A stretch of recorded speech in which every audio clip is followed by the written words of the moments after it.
الوقفة اللي كانت اليوم أمام المجلس البلدي هي وقفة لعمال المكتب النقابي ديال شركة روقا بسبب واحد المجموعة ديال الهجمات اللي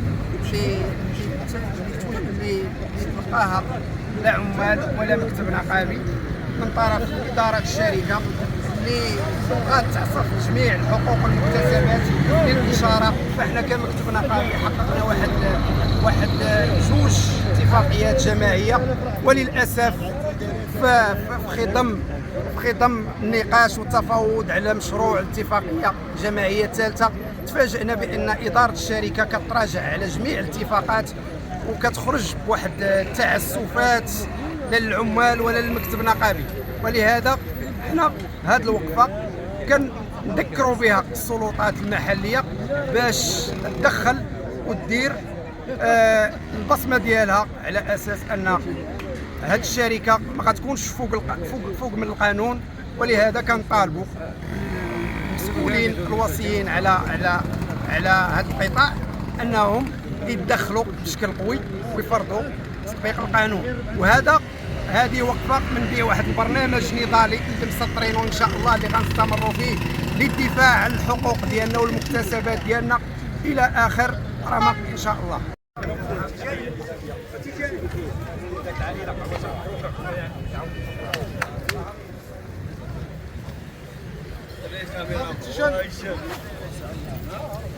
الاخوان واحد ربع ساعه ولا 8 ساعات ان شاء الله، واخا شويه قاصحه.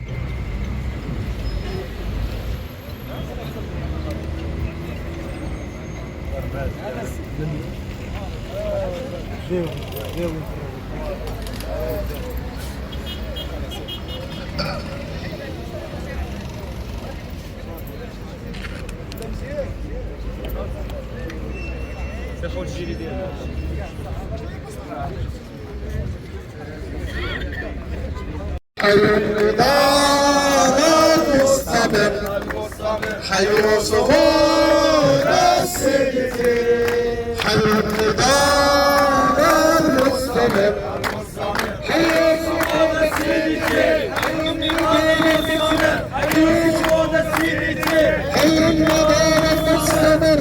نحن وليد طال الزمان، لابد يوما ننتصر، نحن وليد طال الزمان، لابد يوما ننتصر، نحن وليد طال الزمان،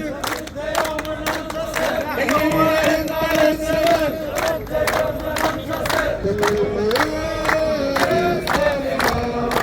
لابد يوما ننتصر، كل القيود الظالمة لابد يوما تنكسر، كل القيود الظالمة لابد يوما تنكسر.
شعارنا هو الصمود.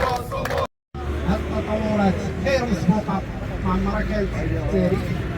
كما كتعرفوا حنا وقعنا بجوج ديال اتفاقيات جمعيات، والناس هاد البليطار ديال هاد الناس اللي ضارب 20 عام اللي ضارب 25 عام اللي واصل حتى 30 عام، وتبنات على ظهورهم شركات وشركات لا في مصر ولا في خارج ارض المغرب. ولهذا في الاخير كنشاهدوا التطور الخطير اللي ولينا كنلاحظوا ان الشركه ولا عبء عليها هاد الناس القدام، ولا عندهم بحال الميكروب داخل الشركه بغاو يتخلصوا منه. ولهذا بالنسبه لنا هنا كيف ما كتشوفوا هذه الهجمه الشرسه اللي دايره لا على المكتب النقابي ولا على العمال بتكتيف جلسات اديبيه مفبركه، وهذا الشيء لا لشيء والا لسبب واحد، وهو ان المكتب النقابي رفض انه يخضع الضغوطات ديال الاداره والتماشي معها في جميع البرامج ديالها. لان كما كتعرفوا كان عندنا قدامنا واحد راحه ديال توقف بسبب اشغال واصلاحات. الاداره بغات تمرر بعض البرامج اللي غير مطابقه لما جاء في مدونه الشغل وتصدينا لها. كما ان اداره الشركه طيله هذه المده وحنا كنتفاوضوا على اتفاقيه جماعيه، في اخر المطاف فاجئونا جابوا لنا واحد المشروع اللي هو مهزله كما شفتوا، واحد النموذج منه كنا علقناه في الطابلو دافيشاج ديال المكتب النقابي. وهذاك الشيء راه كل شيء استهجنوا وتفاجئ به، لان حنا نورمالمون الشركه غادي كنزيدوا بها لقدام وهي كتراجع على الحقوق والمكتسبات اللي حققناها كعمال. ولهذا حنا كمكتب نقابي ولا كعمال غادي نتصداو ان شاء الله لهذه الهجمه الثالثه، وغادي نوقفوا ايد وحده باش نهرسوا هذه المخططات اللي كتهدف انه بحال هكا حتى نوصلوا المطالب ديالنا ونحافظوا على الحقوق والمكتسبات ديالنا ان شاء الله. وكنوعدكم باننا غنكونوا ايد وحده. اخوان خليكم هنا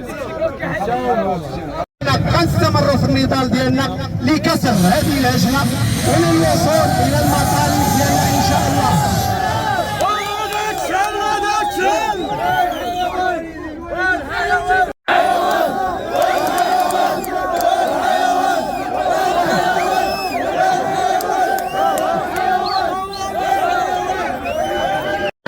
لتطبيق القانون في هذه البلاد، حتى واحد ما سيد في هذه البلاد. لهذا حنا كنطالبوا المسؤولين عن المدينه يتدخلوا، وهذه المسؤوليه ديالهم منوطه بهم، لهذا يقوموا بالدور ديالهم ويتدخلوا ويفرضوا تطبيق القانون في البلاد، لان الشركه تعنتات وكتحس براسها بانها فوق القانون. ولهذا المطلب غنعاودوا نكرروا هذه الوقفه درناها على اساس ان السلطات الوصيه خاصها تدخل لتطبيق القانون في البلاد. ولهذا عندنا محطات اخرى غادي نستمروا فيها.